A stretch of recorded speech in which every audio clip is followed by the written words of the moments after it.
श्वास को भरिए। ओ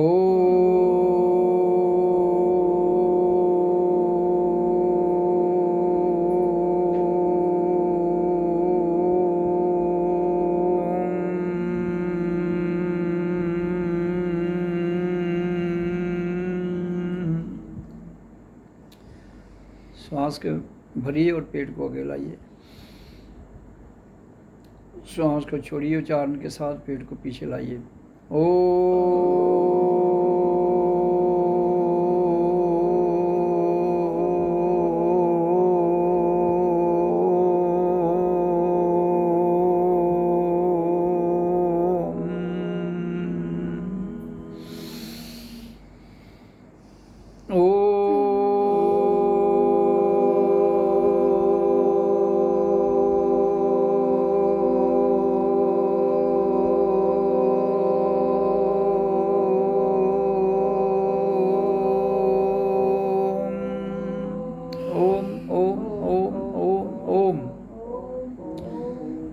ध्यान में बैठिए, जहाँ ओम मुंह में करिए, श्वास आ रही है जा रही है उसको देखिए, ध्यान भ्रिकुटी में।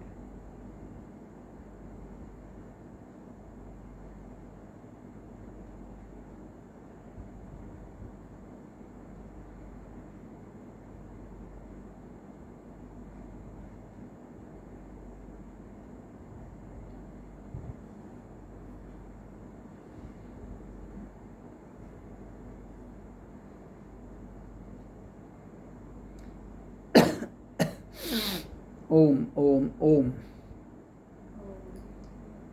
तो मैंने आपके समक्ष अभी डेमॉन्स्ट्रेशन दी, ध्यान कैसे लगाया जाता है। सर्वप्रथम हमें ओम का उच्चारण करना है, जो मैंने किया आपके समक्ष, और फिर उसके बाद ध्यान की विधि भी बताई।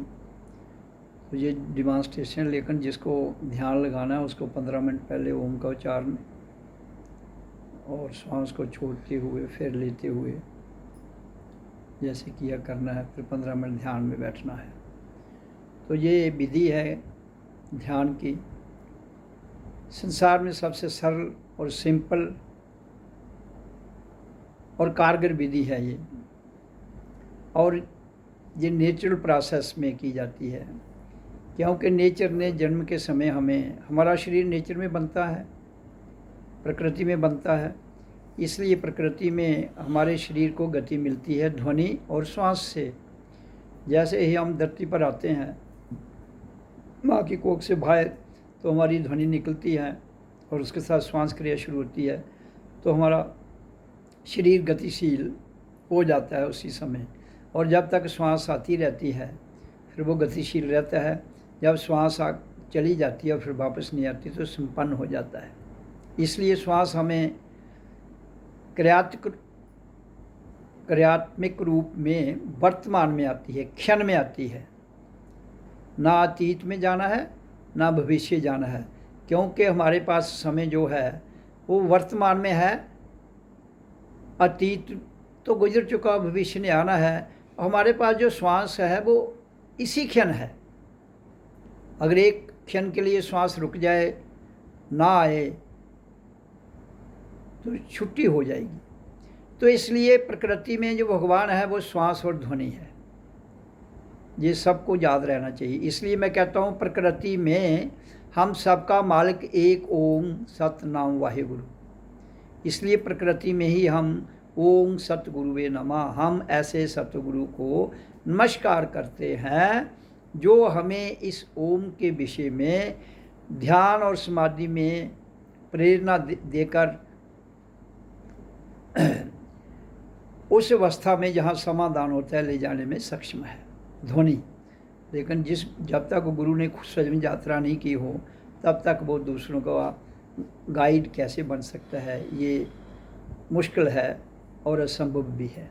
इसलिए मेरा जीवन लक्ष्य यही है कि हर कोई अपने क्रियात्मक जीवन अभ्यास के द्वारा और क्रिया के द्वारा वो ओम का उच्चारण करते हुए, जैसे मैंने बताया, और उसके बाद ध्यान में बैठते हुए आधा घंटा 15 मिनट उच्चारण, 15 मिनट शांत बैठें, फिर 15 मिनट उच्चारण, 15 मिनट शांत बैठे तो 1 घंटा हो जाता है।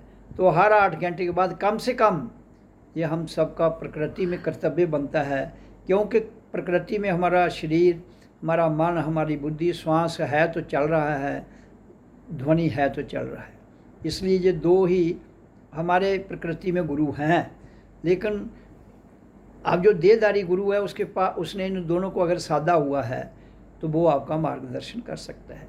इसलिए आप स्वयं भी अगर इस मार्ग पर चलते हुए एक दिन इनको साध लेते हो, पृथ्वी, जल, अग्नि, वायु, आकाश, ये सब कुछ साध लेते हो, तो आप भी इस मार्ग में इस शब्द को साधते हुए, प्राणों को साधते हुए एक मास्टर बन जाते हो, जिसको स्पिरिचुअल मास्टर कहा गया है। तो इसलिए जब तक हम स्पिरिचुअल मास्टर नहीं बनते हैं तो प्रकृति को नहीं समझ पाएंगे। फिर प्रकृति में अंधाधुंध जो कार्यक्रम हम करते हैं वो करते रहेंगे, जिसका हमें ज्ञान ही नहीं है। और फिर उस तरह से अंधेरे में काम करते हुए हम कभी भी ठीक लक्ष्य की ओर अपना तीर नहीं ले जा सकते हैं। ये मेरा निजी और प्रत्यक्ष में अनुभव है। इसलिए जब तक आप स्वयं को इस प्रत्यक्ष राह पर ले जाते हुए स्वयं को जान नहीं लेते, who am I, from where I have come and for what purpose, तो ऐसे ही अंधेरे में कार्य करके चले जाओगे। आप प्रकृति तक सीमित रहते हुए, श्वास और ओम तक सीमित रहते हुए आगे नहीं जा पाओगे। लेकिन ओम और श्वास से आगे जाने के लिए हमें इनको साधना है, इनसे परे जाना है। जब तक हम इनसे परे ना जाएं तब तक हमारा जीवन कालांतर, काल के भीतर ही घूमता हुआ हमारी जीवात्मा जहाँ ही घूमेगी। लेकिन इसलिए मैं कहता हूँ जीते जी आप काल को भी समझ लें और कालातीत अवस्था को भी समझ लें, गुणातीत अवस्था को भी समझ लें, भाव अतीत अवस्था को भी समझ लें और काल की अवस्था को भी समझ लें। टाइम एंड स्पेस में हमारा श्वास रहता है, ध्वनि रहती है। टाइम एंड स्पेस के आगे ना श्वास है ना ध्वनि है। तो इसलिए जब तक हमारे पास शरीर है, इस शरीर के रहते हुए हम दोनों को साध सकते हैं, काल को भी और काल से आगे भी, गुणातीत, भावातीत और कालातीत अवस्था में अनुभूति करते हुए हम ये जान लेते हैं कि हमारा जीवन है क्या, हमारे पास जीने की कला है क्या। वो तभी आएगी जब हम ये जान लें कि हम कौन हैं, कहाँ से आए हैं। तो इतना जानने के लिए केवल ये काफ़ी नहीं है कि आप अपने शरीर को जानकर ही ये जान जाएं कि मैं कौन हूँ। आप शरीर नहीं हैं, आप मन नहीं हैं, आप बुद्धि भी नहीं है, आप इंद्रियां भी नहीं हैं। ये तो तांत्रिक प्रणाली है। इस तांत्रिक प्रणाली को प्रकृति में ध्वनि और श्वास चलाता है। लेकिन इससे परे जब हम ध्वनि और श्वास से परे जाते हैं तो हमारा ध्यान लगता है और फिर हम समाधान में चले जाते हैं। तभी हम ये सारे निजाम को, एक भौतिक स्तर को, शरीर भौतिकता का है और डिवाइन पावर भौतिकता से परे है, वो लौकिक है, इन दोनों को समन्वय भाव में समझ पाएंगे और अपने जीवन को सुखी और आनंदित भाव में ले जाएंगे। भौतिकता से हमें सुख तो मिल सकता है, सुविधा मिल सकती है, आनंद नहीं मिल सकता है। इसलिए और ना ही हम भौतिकता में स्वयं को जान सकते हैं। भौतिकता में रहते हुए इसको जानना है। तो इसलिए समग्रता, इन टोटैलिटी, सब कुछ चाहिए, माया भी चाहिए और रूहानियत भी चाहिए। तभी हमारा जीवन सफलतम तरीके से गुजरता हुआ हम इस बात को जान लेंगे कि ये कैसे सार्थक दिशा में चलता है। तो उसके लिए मैं आपको ये बता रहा हूँ, हमें अतीत और भविष्य में नहीं जीना है, हमें केवल वर्तमान में जीना है। वर्तमान में ही हमारे पास जो समय है, वर्तमान में ही हमारे पास जो श्वास है, वर्तमान में जो हमें नेचर के जन्म के समय ध्वनि मिली है, वो उसको साधते हुए हमने अतीत और भविष्य की जो परिकल्पनाएं हैं उनसे मुक्त होना है। तो तभी तो हम मोक्ष प्राप्त कर पाएंगे, नहीं तो नहीं कर पाएंगे। तो उसके लिए हमारे पास शरीर है और शरीर ही एक साक्षात मंदिर है जिसके भीतर हम घुसकर अपनी यात्रा को करते हुए अपने भीतर के आनंद को भाप सकते हैं, जान सकते हैं, ले सकते हैं। और बाहरी तौर पर तो हम पदार्थों से मज़ा ले सकते हैं, सुख ले सकते हैं और उसमें कष्ट भी मिलता है। लेकिन रूहानियत में जिस स्थान की मैं बात कर रहा हूँ, काल अतीत, वहाँ आनंद मिलता है, सुख दुख नहीं है। इसलिए धरती स्वर्ग भी है और नरक भी है। तो ये धरती को स्वर्ग बनाना भी हमारा काम है, नरक बनाना हमारा काम है। लेकिन हमें इसी धरती पर स्वर्ग और नरक से आगे जाते हुए आनंद भी बनाना हमारा काम है। तो मैं कहता हूँ हमें जीवन मिला है तो इसको बड़े आनंदित भाव में जिया जाए तो हमारा जीवन सफल हो जाता है। अगर हम उस आनंद में नहीं जीते हैं तो जीवन दुखी हो जाएगा। पेट तो जानवर भी भरता है, इंसान भी भर लेगा। पेट भरना ही हमारे जीवन का लक्ष्य नहीं है। हमारे जीवन का लक्ष्य है कि हम कौन हैं, कहाँ से आए हैं और किस लिए आए हैं, हमें ये जानना है। तो वो कैसे संभव होता है? जैसे ही हम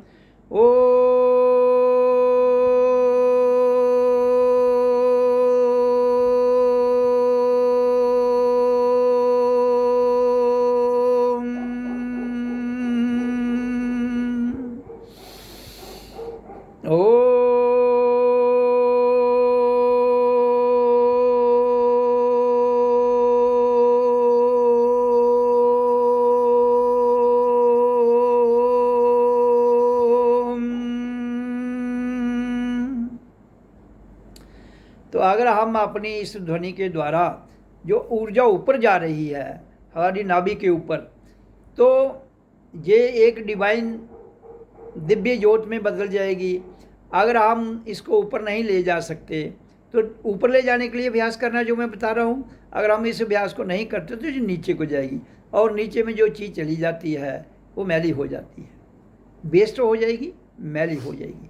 इसलिए अगर आपके पास जो चीज़ जाती है ऊर्ध्व गति में जाती है तो आप आनंद में जाएंगे, अधोगति में जाएगी तो आप दलदल में फंस जाएंगे। तो जिसके कारण आज इस धरती पर कितनी जीवात्माएं दलदल में इस धरती पर वास कर रही हैं, जो स्वयं भी विचलित हैं और इंसान को भी करती हैं। तो इसी संदर्भ में आज ये जो हिंदू परंपरा के आधार पर श्राद्ध किए जाते हैं, तो ये उनके विषय में मैं इसलिए थोड़ा सी रोशनी डालना चाहता हूँ कि हमारा जो यहाँ करने का तरीका है वो थोड़ा सा विज्ञान की दृष्टि से, आध्यात्मिक दृष्टि से ठीक नहीं है। भौतिक दृष्टि से तो वो ठीक हो सकता है लेकिन आध्यात्मिक दृष्टि से ठीक नहीं है। क्यों? कि जीव आत्मा तो कोई भौतिक है ही नहीं, भौतिक से बना हुआ हमारा शरीर है। तो जब जीव आत्मा ने शरीर छोड़ दिया तो भौतिक स्तर तो खत्म हो गया, फिर वो चली गई भटकने की अवस्था में। तो उस भटकने की अवस्था से निकालने के लिए ओम के उच्चारण जरूरी है। वो जीते जी भी और शरीर छोड़ने के बाद भी दोनों अवस्थाओं में जीव आत्मा को गति ओम का उच्चारण देता है, जो मैंने बताया। ओम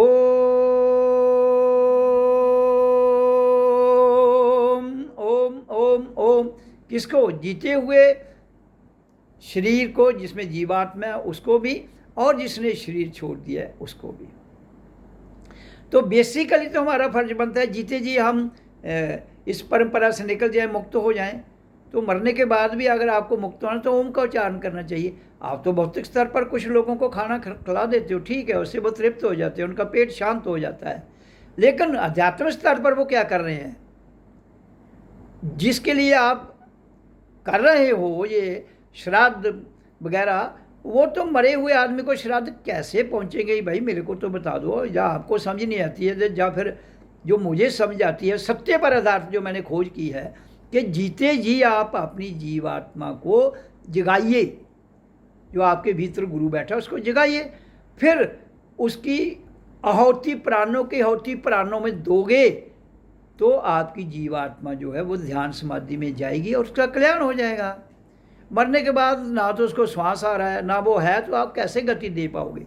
तो इसलिए दूसरा उच्चारण करेगा तो उसको गति मिलेगी। लेकिन आप लोग वो कुछ करते नहीं हो, तो फिर वही जीवात्मा जहाँ भटक रही हैं। 10-15 दिन खाना खिलाया हिंदू परंपरा के आधार पर, लेकिन मैं हिंदुओं को यही बताना चाहता हूँ कि ओम किसी को भी जब खाना खिलाना है तो आपके घर में जो लोग आते हैं खाना खाने के लिए उनको आधा घंटा बिठाइए, पहले उनको उच्चारण करवाइए, पहले उच्चारण फिर ध्यान, फिर उच्चारण फिर ध्यान, 1 घंटा कोई जाता है। तो उसके बाद उनको भोजन दीजिए, तो जिसके लिए आप कर रहे हो उसका भी कल्याण हो जाए और जो खाना खाने आ रहे हैं उनका भी हो जाए। This is the right method. आपका मेथड ठीक नहीं है।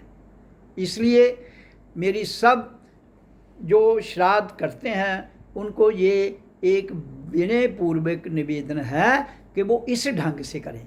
पहले ओम का उच्चारण करें 15 मिनट, फिर शांत बैठें, वो जैसे मैंने बताया इस यूट्यूब पर आप देख लेना, फिर उसके बाद फिर शांत और करें तो देख लो। तो वैसा करवाइए, सबसे खुद भी करिए, तो आपके बच्चों को भी करवाइए ताकि उनके संस्कार बदलें, ताकि उनका जो आज के युग का टेक्नोलॉजी करैक्टर है उसको भी थोड़ी समझ आए। टेक्नोलॉजी में आप आगे बहुत बढ़ जाओगे और अध्यात्मता में पीछे रह जाओगे तो टेक्नोलॉजी फेल हो जाएगी। क्यों? कि वो तो मैन मेड है। मैन मेड बनाई हुई चीज़ कभी भी ध्वस्त हो सकती है। मैन मेड बनाया हुआ शरीर भी ध्वस्त हो जाता है, लेकिन जीवात्मा मैन मेड नहीं है, वो ना ध्वस्त होती है ना होगी। वो काल चक्र में घूम सकती है, उसको काल चक्र से मुक्त करने के लिए ओम का उच्चारण करना पड़ेगा, क्योंकि उसी ध्वनि से हमें जीवन मिला है और उसी ध्वनि से हम मुक्त हो पाएंगे। ये गीता के 8वें अध्याय के 13वें श्लोक में बड़ा स्पष्ट रूप से लिखा है। अगर आप शास्त्रों को मानते हो, मैं तो प्रैक्टिकल जीवन को मानता हूँ, तो शास्त्रों में ही पढ़कर देख लिए। उसमें अर्जुन को उपदेश दिया जा रहा है। अर्जुन है मन, कृष्ण है आत्मा, लेकिन उसके लिए अब अर्जुन मन एक ऐसा व्यक्ति है जो मन में डूबा हुआ है, जो मोह में डूबा हुआ है। कृष्ण एक ऐसा व्यक्ति है जो स्वयं को जानता है, आत्मा को जानता है, ब्रह्म ज्ञान को जानता है। तो वो उसको कह रहा है, अर्जुन अगर कोई आदमी नर या नारी इस धरती पर जब शरीर छोड़ता है तो उस वक्त अगर वो अपने जीवन में अभ्यास कर रहा होता है ओम के उच्चारण का, तो शरीर छोड़ते वक्त वो अपनी ऊर्जा को बिरकुटी में स्थान यहाँ स्थिर करते हुए, अपनी इंद्रियों को कंट्रोल में करते हुए प्राणों को त्यागता है, तो परम गति को प्राप्त होता है। तो मैं पंडितों को, पुरोहितों को पूछना चाहता हूँ, भाई तुम हिंदू होते हुए भी ना गीता पढ़ते हो, ना उस पर अमल करते हो, बस अपनी वो कर्मकांड करके चले जाते हो। गीता में कर्मकांड की कोई बात ही नहीं है। तो इसलिए उसने कहा कि शब्द ध्वनि से ही हमारे को गति मिलेगी, तो उसको क्यों अडॉप्ट नहीं करते हो? ऐसे गीता के श्लोक रटने से कुछ होगा ही नहीं, गीता को माथा टेकने से तो कुछ होगा ही नहीं।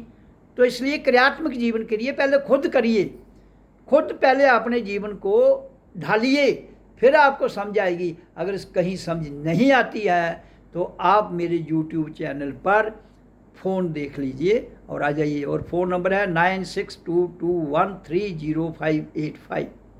इस पर कांटेक्ट कर लीजिए ताकि आपके वहम दूर हो जाए। अगर आप सिर्फ किताबों तक ही सीमित रह जाओगे तो फिर आप सच को नहीं जान पाओगे। मानना किसी को नहीं है। मैं नहीं कहता हूँ आप मेरे को मानो, मैं कहता हूँ जानो स्वयं को, मेरे को भी नहीं, स्वयं को जानो। फिर तुम्हें समझ आएगी कि जो जो तुम कर रहे हो, श्राद्ध जो भी आप कर रहे हो प्रतिक्रिया, ये जीते जी का मसला है। जीते जी फिर वो आदमी नहीं रहा तो उसका श्राद्ध तुम कैसे करोगे भी? हाँ जीते जी करो। तो जीते जी गीता में फिर कृष्ण अर्जुन को कह रहा है, अर्जुन प्राण बाजू को, जो आपके 5 किस्म के प्राण हैं, उन प्राणों की आहुति प्राणों में दे दो। तो इससे ऊपर बड़ी कोई यज्ञ नहीं है, इसके ऊपर बड़ा कोई यज्ञ हवन नहीं है। तो तुम अपनी किताबों में जो लिखा हुआ है उस पर भी नहीं चलते हो। आपने एक वो कर्मकांड बना के चल रहे हो सिर्फ लोगों को बेवकूफ़ बनाने के लिए, और लोग भी बनते हैं, लोग बनते हैं तो बनाते हो, तो तुम दोनों का धंधा चलता रहता है। लेकिन सत्य ये नहीं है, सत्य वो है जो मैं जानकार अनुभूति के आधार पर आपके समक्ष रख रहा हूँ। तो इसलिए मैं बता रहा हूँ कि जैसे ही हम ओम का उच्चारण करते हैं, हमारी एनर्जी जो है, ऊर्जा है, वो मूलाधार में रहती है। तो जब हम ओम का उच्चारण करेंगे ये रीढ़ की हड्डी को सीधा रखते हुए, तो ये मूलाधार से ऊपर को आएगी, फिर हमारे गले में आएगी। जब गले में आती है तो जहाँ सारी गंदगी गले में आकर खड़ी हो जाती है, तो तब हम जो शिव नेत्र है, और शिव की पदवी को उस वक्त नीलकंठ कहा गया है। नीलकंठ, नीलकंठ का अर्थ क्या होता है? जो अपने कंठ में जहर लेके भी जिंदा रह सकता है। तो वो नीलकंठ तुम हो, उच्चारण करोगे तो जब इधर जहर आएगा तो तुम उसको भस्म करने में काबिल हो जाते हो। तो उस समय अगर सांप भी डसेगा तो वो आपके जहर से मर सकता है। तो इसलिए मैं कहता हूँ कि जो सत्य है, प्रैक्टिकल है, उसको जानो। फिर जहाँ नीलकंठ से जब हम आगे फिर अपनी ध्वनि के द्वारा ओ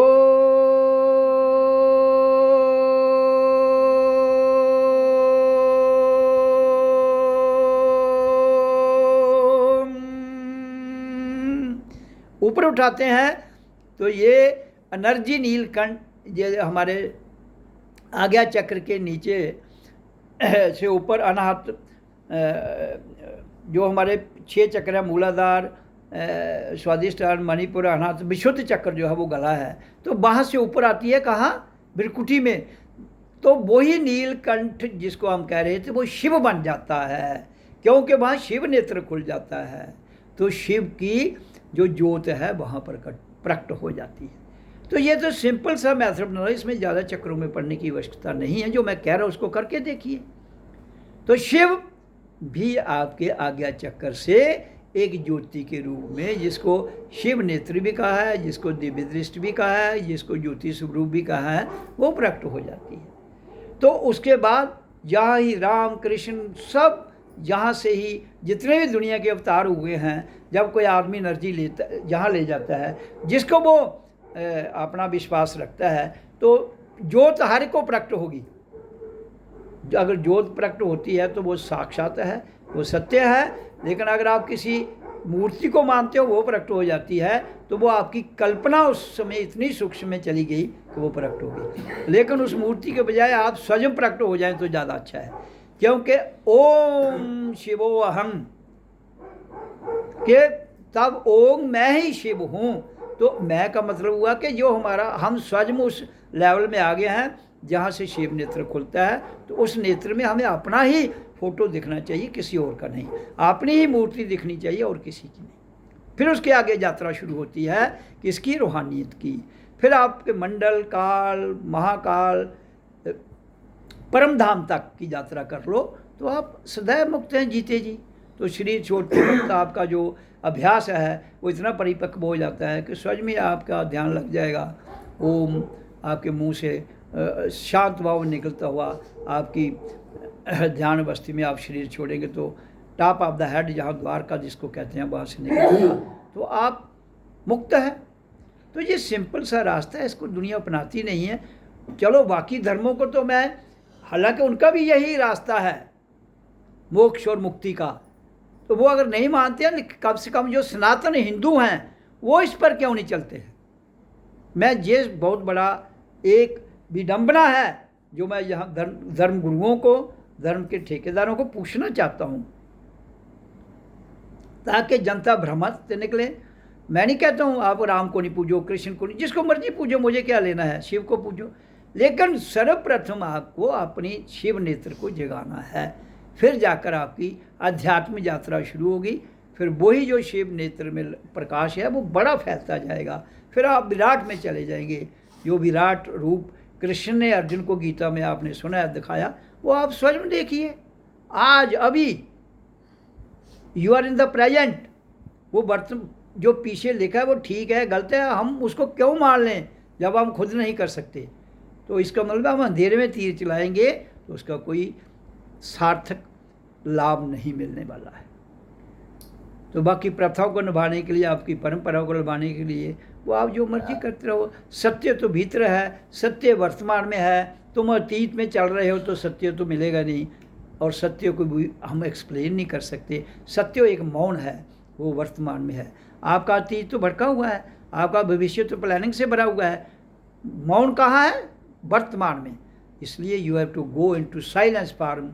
इसी क्षण में, जब इसी क्षण में आप साइलेंस फॉर्म में जाते हैं, आप मौन में चले जाएंगे। उसी को आनंद कहते हैं और वही आनंद परमात्मा है।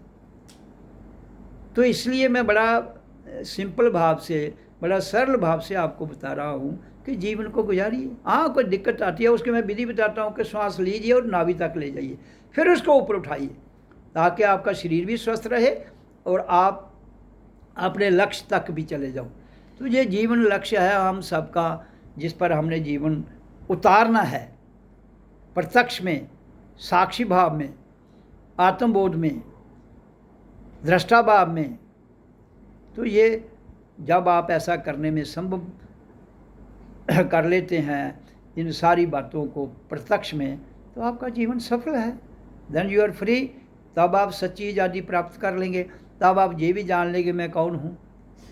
तो इसलिए सत्संग जिसको कहते हैं, चर्चा जो है, उस चर्चा में उतरने की ज़रूरत है। प्रत्यक्ष में आने की आवश्यकता है, तभी तो हम जीवन में साक्षात रह पाएंगे, तभी तो जीवन का लक्ष्य, जीवन के आने का अर्थ हम आए क्यों हैं धरती पर समझ पाएंगे। लेकिन अगर आप खाली कथा सुन सुन के चले जाओगे तो कथा की स्टोरियाँ आपके दिमाग में रह जाएंगी, उनका तो कोई लेन देन नहीं है। फिर आओगे, फिर कथा सुनोगे, सुनाओगे, तो जीवन तो कथाओं में ही उलझता रहेगा, आप सत्य को नहीं जान पाएंगे। इसलिए सत्य को जानने के लिए आपको अपने भीतर डुबकी लगानी पड़ेगी। आपके भीतर ही शिव है, आपके भीतर ही राम है, आपके भीतर ही कृष्ण है, आपके भीतर ही क्राइस्ट है, आपके भीतर ही हजरत मोहम्मद है, आपके सब जितने भी दुनिया की शक्तियाँ आज तक महापुरुष हुए वो आपके अंदर हैं। आप उन सब को प्रकट कर सकते हो वर्तमान में, वो आपको प्रकट नहीं कर सकते हैं, वो अतीत में जा चुके हैं। You have the option, they have no option. हाँ, अगर उन्हीं का ही रीइनकार्नेशन आप आए हो, रूपांतर होके, उसमें ट्रांसफॉर्मेशन होके, तो बहुत अच्छी बात है, जिसको पुनर्जन्म कहते हैं। तो फिर भी आप वर्तमान में हो ना। अतीत से अगर आप वर्तमान में शरीर को धारण किया है तो वर्तमान में आपकी पीछे आपकी उपलब्धि बहुत है, तो वर्तमान में उन उपलब्धियों को और आगे बढ़ाइए और जनता को बताइए। तो एवरीथिंग इज पॉसिबल इन वर्तमान। इसी क्षण अतीत और भविष्य से हम प्रेरणा तो ले सकते हैं, साक्षात नहीं कर सकते। साक्षात वर्तमान में होगा और वर्तमान ही साक्षात है। स्वयं को स्वयं तक, स्वयं को सत्य तक तभी आप साक्षात कर पाओगे। जब तक आपकी श्वास है और चल रही है और उसको नियंत्रण में कर लेते हो, नियंत्रण में करना ही ध्यान है। और उस नियंत्रण में ध्यान के साथ साथ जाग कर समाधि में जाना, जिसको कहते हैं अवेयरनेस, जागृत समाधि, उसमें रहना है, तो आपकी यात्रा सफल है। लेकिन इसको कब तक करना है? जब तक जीवन है। ये नहीं कि आज किया कल छोड़ दिया। जैसे हमारा रोज़मर्रा जीवन, हम सुबह उठते हैं, रात को सो जाते हैं, जब वो प्रतिक्रिया आप रोज़ निभा रहे हैं तो इसको भी निभा लीजिए, ताकि आपका जीवन प्रकृति और पुरुष दोनों बैलेंस में रहे और आपका जीवन दिक्कत में ना रहते हुए एक सरल जीवन की तरह गुजर जाए और अपने जीवन को आप सफल मानते हुए, जानते हुए, पहचानते हुए आगे का रास्ता जो है उसको जान लें। वर्तमान में ही उसे सार्थक करना है। तो काफ़ी है आज की वाणी, इससे काफ़ी समझ आ गई होगी। बड़ी सरल भाव में मैंने आपके समक्ष रखी।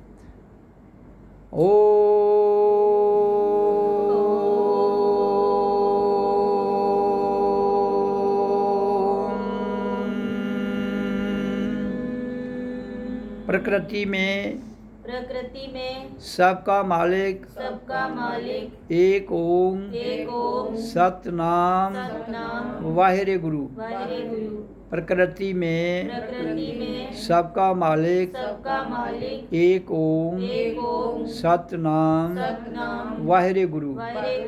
प्रकृति में सबका मालिक एक ओम सतनाम वाहिरे गुरु। ओम सतगुरुवे नमः। ओम सतगुरुवे नमः। ओम सतगुरुवे नमः। ओम ओम ओम ओम ओम।